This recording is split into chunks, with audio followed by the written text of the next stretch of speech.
ಅವತ್ತು ನಿಮಗೆ ಗೊತ್ತದ ನೀರಿನ ಸಾಬಿ ಅಂತೇಳಿ ಹೆಸರು ಮಾಡಿದಂಥವರು ಇವರೆಲ್ಲರೂ ದೊಡ್ಡ ಒಂದು ಸಂಘಟನೆ ಇತ್ತು.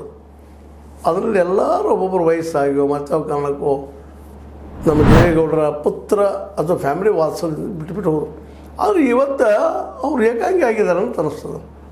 ಅವ್ರ ಜೊತೆಗಿದ್ದವ್ರ ಹೆಸರು ಅಲ್ಲಿ ಸ್ವಲ್ಪ ಒಕ್ಕಲಿಗರ ಓಟಿಂದ ಆರಿಸಿ ಬರುತ್ತಾ ಜನ ಮಾತ್ರ ಉಳಿದಿದ್ದಾರೆ ಇವತ್ತು ಅಂತೇಳಿ ಅವ್ರು ಕೌಟುಂಬಿಕವಾಗಿ ಇವತ್ತು ತಮ್ಮ ಪಾರ್ಟಿ ಮೂಲಕ ಸಾಕಷ್ಟು ಮಾಡಿ ಹೋಗಿದ್ದಾರೆ. ಆ ಮತ್ತು ಬೇರೆ ಆರ್ಥಿಕವಾಗಿ.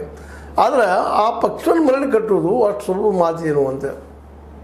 ಯಾಕಂದ್ರೆ ಈಗಾಗಲೇ ಪಕ್ಷಕ್ಕೆ ಭ್ರಷ್ಟಾಚಾರ ಹೆಸರು ಆರೋಪಗಳಿದ್ದಾವೆ, ಮತ್ತೆ ಆರೋಪಗಳಿದ್ದಾವೆ, ಮೊಮ್ಮಕ್ಕಳಿಂದ ಏನೇನೋ ಆರೋಪಗಳು ಬಂದಿದ್ದಾವೆ, ಅತ್ಯಾಚಾರಿಗಳಪ್ಪ ಇವರು ಇವರಲ್ಲಿ ಇದ್ದಾರೆ ಅನ್ನುವಂಥ ಮಾತುಗಳು ಕೇಳಿ ಬರ್ತಾ ಇದ್ದಾವೆ. ಇವುಗಳ ನಡುವೆ ಪಾರ್ಟಿ ಕಟ್ಟೋದು ಹೆಂಗೆ? ಅದಕ್ಕೆ ಇರೋದು ಒಂದೇ ಹಾದಿ. HD ಕುಮಾರಸ್ವಾಮಿಗಳಿಗಿಂತಲೂ ದೇವೇಗೌಡರು ಜನಕ್ಕೆ ಇವತ್ತು ಬೇಕಾಗಿದ್ದು. ಯಾಕಂದ್ರೆ ಈ ದೇಶದ 90% ಜನ ಎಲ್ಲ ಅಸಂಘಟಿತ ಕಾರ್ಮಿಕರು,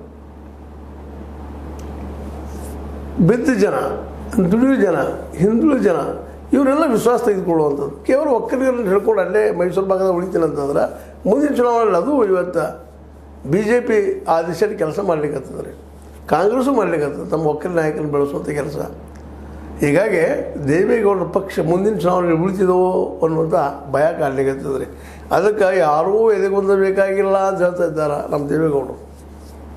ಎದೆಗೊಂದು ಪ್ರಶ್ನೆ ಇಲ್ಲ, ಎಲ್ಲರೂ ಹೋದಾಗ ಅಲ್ಲಿ ಉಳಿದೇನಪ್ಪ ಅವ್ರ ಜೊತೆಗಿದ್ದು ನಮಗೇನು ಸಿಗ್ತದೆ ಅನ್ನೋಂಥ ಮಾತುಗಳು ಕೇಳಿ ಬರ್ತಾ ಇದ್ದಾವೆ. ಯಾಕಂದ್ರೆ ಒಂದು ಕಡೆ ನಮ್ಮ DK ಶಿವಕುಮಾರ್ ಅವರು, ಮತ್ತೊಂದು ಕಡೆ ಸಿದ್ದರಾಮಯ್ಯನವರು, ಇನ್ನೊಂದು ಕಡೆ GT ದೇವೇಗೌಡರು ಇವರೆಲ್ಲರೂ ಇವತ್ತು ಅದಕ್ಕೆ ಮುಗಿಬಿದ್ದಿದ್ದಾರೆ. ಮುಂದೆ CM ಇಬ್ರಾಹಿಂನವರು ಅವರು ಇವರಿಂದ ಏನೋ ಒಳ್ಳೇದು ಆಗ್ಬೋದು ಕೊನೆ ಕ್ಷಣದಲ್ಲಿ ಹೋಗಿದ್ರು.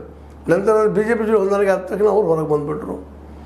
ಅವರ ಸಮಯಕ್ಕೆ ತಕ್ಕಂಗೆ ಉಸುರುಳ್ಳಿ ಹೇಗೆ ತನ್ನ ಏನಪ್ಪ ಅಂದ್ರೆ ವ್ಯಕ್ತಿತ್ವ ಬಯಸ್ಕೊಂಡು ಬಂದಿದ್ದಕ್ಕೆ ಇವತ್ತು ಹೇಳ್ಬೋದು ದೇವೇಗೌಡರು ಯಾರು ಸುದ್ದಿದ್ದಾರೆ ಯಾರು ಅವರದಾರ. ನಿಮ್ಮನ್ನು ನಾವು ಆ ರೀತಿ ನೋಡೋದಿಲ್ಲ ಯಾರಾದರೂ. ದೇವೇಗೌಡರು ಒಂದು ವಿಶಿಷ್ಟ ವ್ಯಕ್ತಿಪ್ಪ, ಅದು ಮಣ್ಣಿನ ಮಗ, ನಿಜವಾಗಿ ಮಣ್ಣಿನ ಮಗನೇ ನೀವು.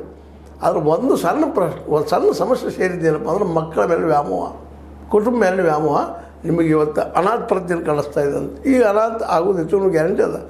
ಯಾಕಂದ್ರೆ ನಾವು ಇರ್ತೀವಿ ಅಂದ್ರೆ ನಮ್ಮ ವಯಸ್ಸು